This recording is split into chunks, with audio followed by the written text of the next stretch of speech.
Hi everybody, it's Thursday, February 12th, 2009. Thanks for stopping by. I just got over 300 subscribers, so I want to thank everybody who subscribed and thank everyone who leaves comments, positive and negative. I don't always respond because I'm too lazy, I guess, but I do appreciate all the comments and all the subscriptions, and so a few quick facts I want to run through today. I have heard that 1.5 million jobs have been lost in the United States in the past 2 months.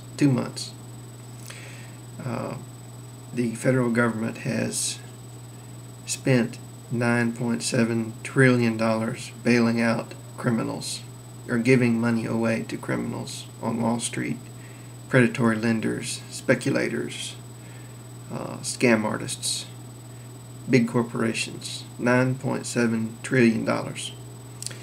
That number is rather important because it just happens to be the amount that would have paid off everyone's mortgage in America. That's right. It would have paid off every single mortgage in America, and not one single person would have been thrown out of their house. And this money actually came from the people, or it will come from the people who were thrown out of their houses.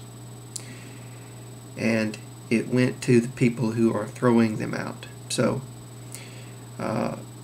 let's just think about this for a second. The federal government took the money that would have paid off those people's houses from those people and gave it to the people who threw them out. To me, it seems like if taxpayers' money went to these people, I would say that's paying off the mortgage, wouldn't you? Basically what happened was the government took the money from the people that would have paid off their houses, paid off the houses, right, by paying these people who are throwing them out, and then the people said, okay, we got your money for your house, now get the hell out. We're going to foreclose. So it's sort of like the Iraq War, right?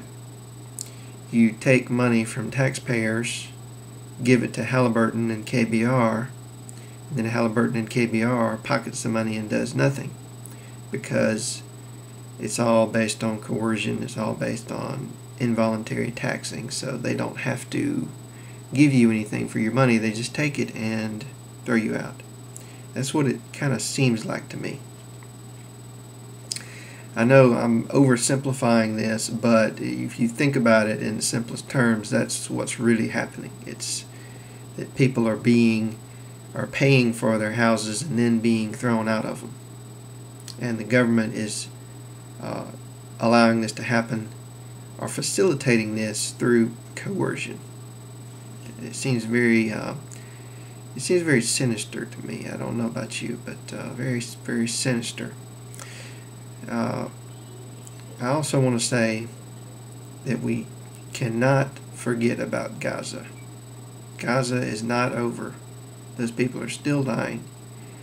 I'm pretty sure they're still being bombarded in one way or another. Farmers are, I would imagine, still being shot in their fields just as they were a week ago and a couple of weeks ago. That's right. Farmers went out to look at their destroyed fields and were shot by Israelis across the border. The siege has not been lifted. The siege has not been lifted. These people are still being starved. So don't forget about it, even though the news has totally forgotten and they're trying to distract you and make you forget. Don't forget. Don't watch TV even. But if you watch TV, remember, it's a fantasy land. It's not real.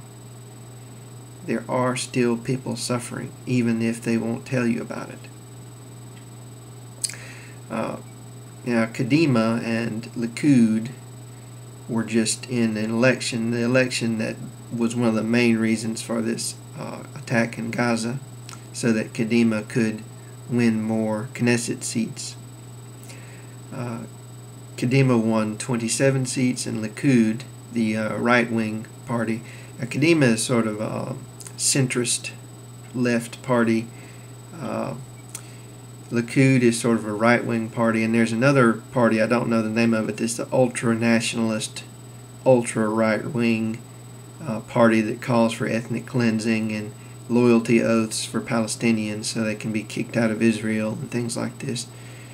But basically all of these parties, from labor all the way to the ultra-nationalists, they call them left and right, but that's not really true. They're all ultra-right-wing. Okay, there is no difference in any of the parties in Israel as far as any Arab is concerned. They're all ultra-right-wing unless you're Jewish. If you're Jewish, you can pretend that one of them is liberal and one of them isn't, but if you're Arab, you don't have that luxury. They're all calling for your non-existence or your existence somewhere far, far away, your exile. So, to me, all this talk about left and right in Israel politics is all academic. They're all war criminals.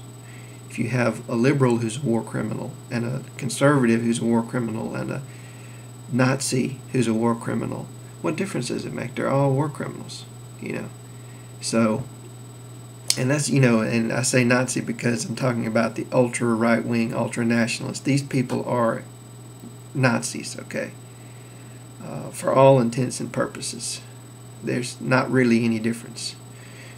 Because the Nazis were ultra right-wing, ultra nationalists, and that's what these people are. Okay, so at any rate, the Kadima, who is the centrist, right, the not so Nazi light, you could say, they won 27 points. Okay, or 27 seats, and then Likud, the medium Nazi, they won like 26 seats, and then the actual Nazis won 14 seats. As they toured the country talking about kicking out Arabs, talking about loyalty oaths. So if you start to criticize the government, suddenly you lose your citizenship. That's what these people are talking about. Okay, so they won 14 seats with that agenda. And the only party that really lost was Labor, which is supposedly left. They're the Nazis who don't call themselves Nazis. So in other words, they're pretty much hypocrites. Ilan Pappy was talking about this, and he said that the leftist parties in Israel were actually the most abominable because they are just hypocrites. They just lie to themselves and lie to others constantly. They're the shoot and cry. And if you're familiar with Israel, you know what shoot and cry means. So I don't really have to explain that. But and if you need an explanation, just ask me. I'll tell you. But so Labor was the only one that really lost. And Zippy Livni, in her infinite wisdom, got up and told Netanyahu from Likud, I told you so. I told you we were going to win. We kicked your butts, with her one extra seat. She's saying, this is a big mandate. We kicked your butts. So now you need to come join us and form a coalition, and I'll run it. And you can just kind of, pick up my table scraps. Nice offer, huh? Well, guess what Netanyahu said? He said, well, screw you, Kadima. I've already talked to the ultranationalists, and we talked this morning, and we're going to have our own coalition against you. Which is, of course, what he would have said. I mean, nobody would have taken that from Zippy Livni. I mean, come on. I think she probably wanted that to happen. That's the reason why she said all those ridiculous things. But we're looking at a new right-wing coalition for Israel. Not that it matters. Thanks for watching.